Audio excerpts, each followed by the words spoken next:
Shalom.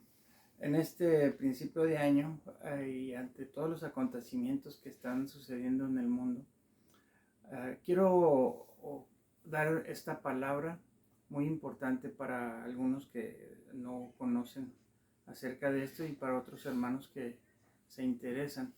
Me refiero a lo que pasó ayer en Venezuela, que es algo que ha pasado con Cuba, que vemos cómo naciones caen en desgracia y pasan años y no se recuperan y siguen teniendo gobiernos malvados que los llevan a la opresión. Entonces, mucha gente se pregunta, pues, ¿dónde está Dios? ¿O qué es lo que pasa? ¿O por qué tanta gente sufre? Para eso es lo que quiero que este mensaje sea importante, que tú lo recuerdes. Y me basaré en que el principio de la sociedad de Dios es la familia. Y la familia tiene una cabeza que es el padre. Así como el padre Abraham tuvo sus 12 tribus y creó una nación, los actos, las obras de Abraham traían repercusiones sobre sus hijos. Al igual pasa cuando muere Abraham, los actos de Isaac traen repercusiones sobre sus hijos. De igual manera, cuando Jacob se convierte en Israel, sus actos y los de su familia traen repercusiones para sus hijos. Entonces, nosotros vemos cómo la tribu de Israel, comenzando con Abraham, prospera a pesar de cosas que pasan, mas sin embargo hay pecados y vuelven a caer. Y nos vamos a ir hasta Jacob, cuando tiene sus hijos, sus 12 hijos y su hija, que surge aquel problema que quieren matar a José y que los mismos hermanos lo entregan en esclavitud. Para ello ya habían pasado otros pecados anteriores que los mantenían en sequía, como cuando mandaron circuncidar a un pueblo para dar a su hermana Dina como esposa y los mataron, los asesinaron vilmente.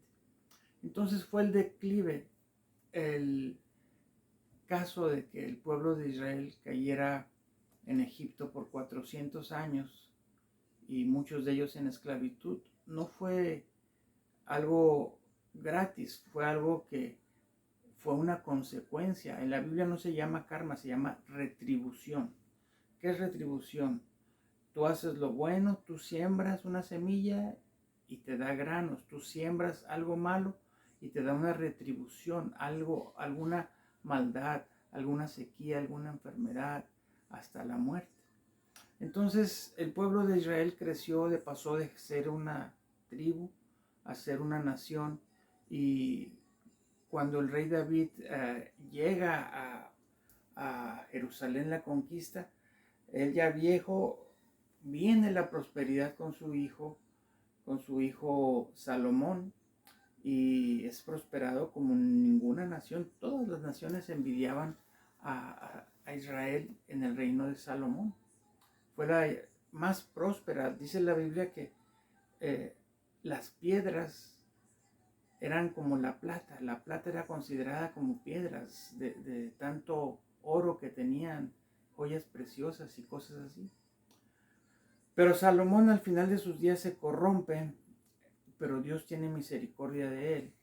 Y después de él viene que el reino se divide y comienzan dos reinos con un rey bueno, un rey malo, y traen consecuencias. Quiero hacer la analogía a lo que es nuestro país aquí en Estados Unidos, al igual que ustedes pueden hacerle en los suyos, de que nosotros cambiamos de presidente cada 4 años, y en México, cuando vivía allá, cambiábamos cada 6 años y hasta la fecha.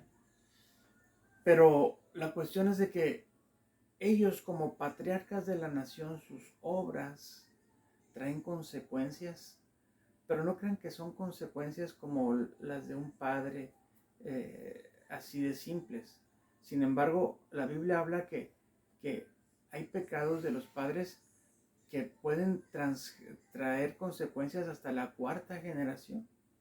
Estamos hablando de 400 años. Entonces debemos ser muy cuidadosos por quién emitimos nuestro voto, por quién nosotros buscamos para que gobierne nuestra ciudad, nuestro estado, nuestra nación. Voy a leer una parte de la escritura en el último capítulo del libro de Segunda de Crónicas, que son las historias de los reyes de Israel. Capítulo 36, verso 11. Dice, de 20 años era Sedecías cuando empezó a reinar, y 11 años reinó en Jerusalén. E hizo lo malo ante los ojos de Jehová, y no se humilló delante de Jeremías profeta, que le daba de parte, o sea, le daba palabras de Jehová. Se rebeló contra Nabucodonosor, el cual había jurado por Dios, y endureció su cerviz, y obstinó su corazón para no volverse a Jehová, el Dios de Israel. Y también todos los príncipes, los sacerdotes y el pueblo aumentaron la prevaricación, siguiendo las abominaciones de las gentes, contaminando la casa de Jehová, la cual había santificado en Jerusalén. Y Jehová, el Dios de sus padres, envió a ellos por mano de sus mensajeros, levantándose de mañana y enviando, porque tenía misericordia de su pueblo y de su habitación. Mas ellos hacían escarnio de los mensajeros de Dios y menospreciaban sus palabras, burlándose de los profetas, hasta que subió el furor de Jehová contra su pueblo, que no hubo remedio. Por lo cual trajo contra ellos al rey de los caldeos, que mató a cuchillo a sus mancebos en la casa de su santuario, sin perdonar joven ni doncella, ni viejo ni decrépito. Todos los entregó a sus manos. Asimismo todos los vasos de la casa de Dios, grandes y chicos, los tesoros de la casa de Jehová y los tesoros del rey y de sus príncipes, todo lo llevó a Babilonia, y quemaron la casa de Dios, y rompieron el muro de Jerusalén, y consumieron a fuego todos sus palacios, y destruyeron todos sus vasos. Aquí vemos una lección muy tremenda de qué fue lo que causó toda esa desgracia, que algunos se podrían preguntar por qué yo, por qué mi familia. Y fueron los actos de ese mismo rey, que en vez de volverse al verdadero Dios, a sus mandamientos, él comenzó dice la prevaricación. Prevaricar es dejar lo bueno y comenzar a tener otras ideas. Dice que desde los príncipes, los mancebos. Y entonces él les mandaba profetas que les hablaran, arrepiéntanse, vuélvanse a Dios. Y no hacían caso. Hasta que dice que le colmaron la paciencia. Y entonces fue cuando el Señor manda al rey de los caldeos y pasa toda esa destrucción, al grado de caer cautivos, y quemaron la casa del Señor. Despreciaron las cosas de Dios, y ese fue la retribución.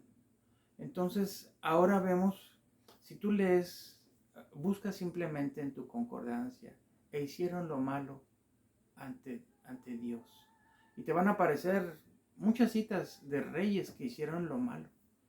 Pero ¿por qué? ¿Por qué aparecen esas historias? Porque te dan idea de las consecuencias de esos reyes que hicieron lo malo. Te recuerdo que el profeta Daniel, a pesar de ser un hombre de Dios, estuvo cautivo. El profeta Ezequiel, el profeta estuvieron cautivos en Babilonia a causa de el pecado de sus gobernantes. Entonces ahora vemos que una Cuba que para nosotros de mi edad ya nos acostumbramos a ver un país pobre en desgracia por años, pero recordemos que el pueblo de Israel estuvo 400 años a causa de pecado. Ahora un país como Cuba, donde sabemos que se practica la alta magia y que aquellos gobernantes son practicantes de la alta magia, Y lo lamento por México porque el presidente anterior de México está muy unido al gobierno cubano y a la práctica de la alta magia. Cualquier magia, llámese blanca o negra, es una abominación delante de Dios, es una práctica que te trae destrucción. Ellos lo hacen para ganar poder, para eliminar a sus enemigos, para empoderarse, y lo que pasa es de que se llenan de potestades demoníacas y engañan al pueblo y lo tienen sometido como o zombies, como personas que no pueden ni moverse. Ayer vimos al pueblo de Venezuela que en la toma de Maduro, pues nadie salió a protestar, no hubo millones de gentes protestando, sino que estaban sujetos a preferir vivir así, a confrontar al enemigo, que es un gobierno que les ha traído tanta maldad. Entonces, reflexionemos acerca de eso, pero también acerca de nuestras familias, nuestra ciudad, nuestro estado. Tienes que ver bien que tus actos propios traen consecuencias, así como las de tus abuelos trajeron consecuencias para ti y para tus hijos, porque son 4 generaciones, que no solo es genética, hay algo. El entrar al perdón de tus pecados, el aceptar a Yeshua HaMashiach rompe muchas maldiciones, pero siempre hay que quebrantar más, y en algunas hay un tope donde no puedes pasar porque hasta ahí se te es permitido. Mas sin embargo, lo que tú estés actuando ahorita va a ser una sombra, una sombrilla para tus hijos. Yo he aconsejado a muchas personas que incluso me decían, mire, mi hijo está en la cárcel y está pasando por esto, ¿verdad? Quiero que se arrepienta. Y le digo, sí, tiene mucha razón, pero primero tiene que ser usted que se arrepienta. Tiene usted que buscar de Dios, porque su hijo está en la sombrilla, está en el paraguas espiritual de usted.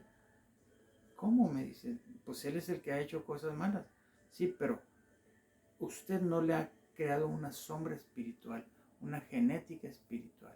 Si usted quiere que su hijo se arrepienta, bueno, comience usted a buscar de Dios. Busque en la palabra. Vaya a la religión que tenga, pero busque en la palabra del Señor.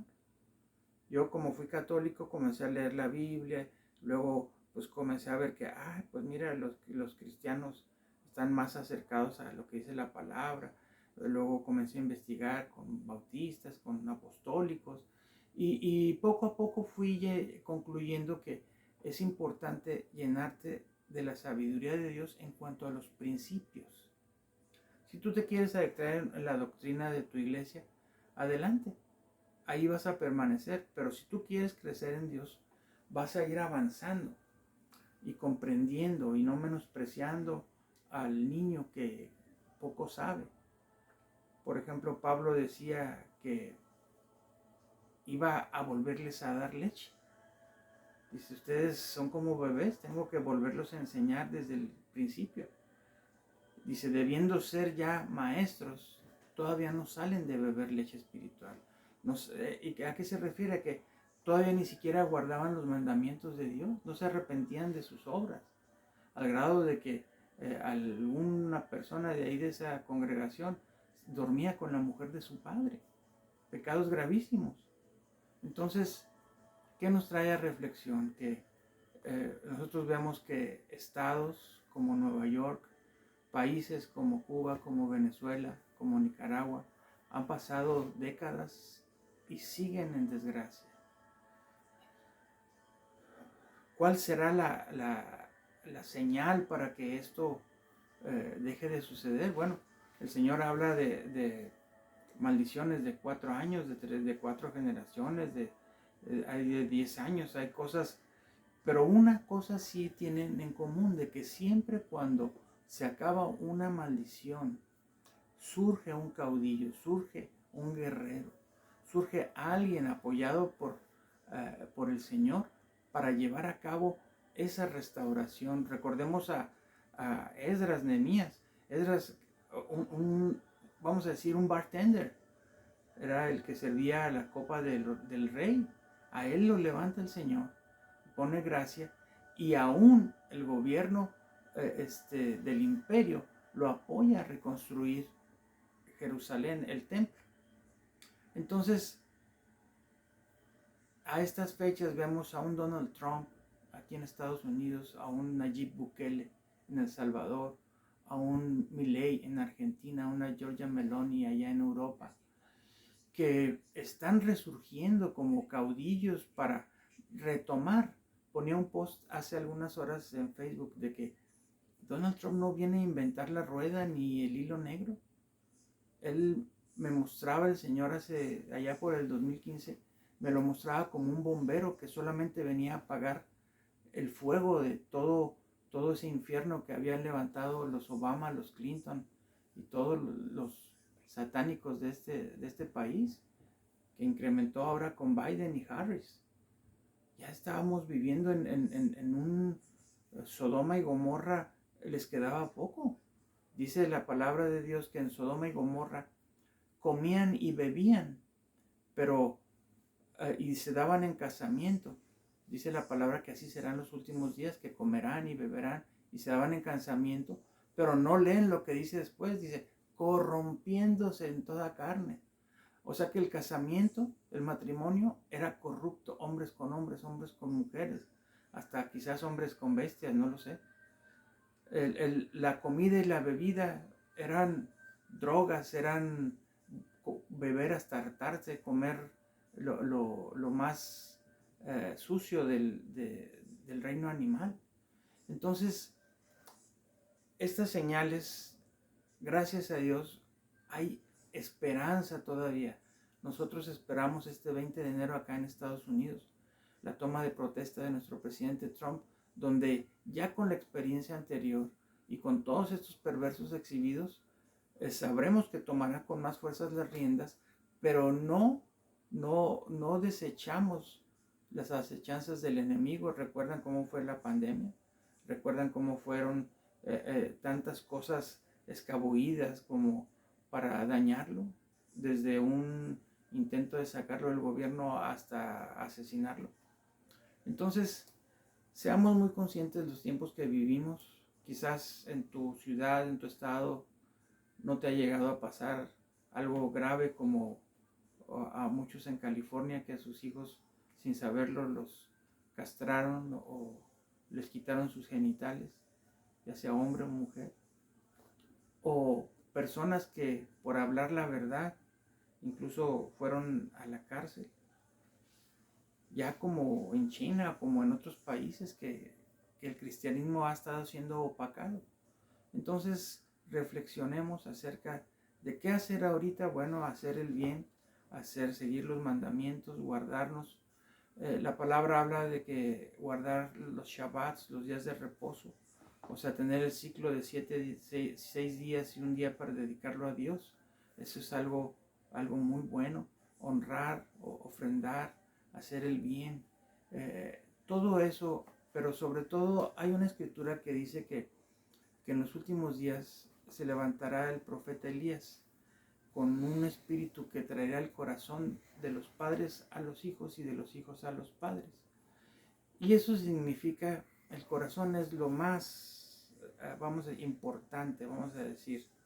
El corazón de los padres a los hijos lo marca el mandamiento. El primer mandamiento, cuando dice, oye Israel, el Señor, tu Dios, Jehová, es único, y amarás al Señor tu Dios con todo tu corazón, con toda tu mente, con toda tu alma. Y enseñarás estas palabras a tus hijos en el camino, al levantarse, al acostarse. Entonces ese corazón debe de volver. ¿Y cuál es el corazón de los hijos a los padres? La honra. No solo la obediencia, el respeto, la ayuda cuando estén viejos y la continuación de su legado. Eso es lo importante. La disolución de familias y el apartamiento de familias, como ha sucedido en Estados Unidos, que los hijos se van, eso es algo completamente perverso, no es de Dios. Tu familia debe estar junta. Lo ideal sería que tuvieran una mansión donde todos vivieran juntos y se ayudaran, pero con que vivan cerca unos de otros, con que atiendan a la misma congregación, iglesia o sinagoga donde se congregan, que se hagan fuertes sus celebraciones, sus gustos, sus convivencias, y que se casen con personas de su misma fe, de su misma estatura espiritual, para continuar y agrandar el reino de Dios. Así es de que Shalom, espero que tengas un muy buen año.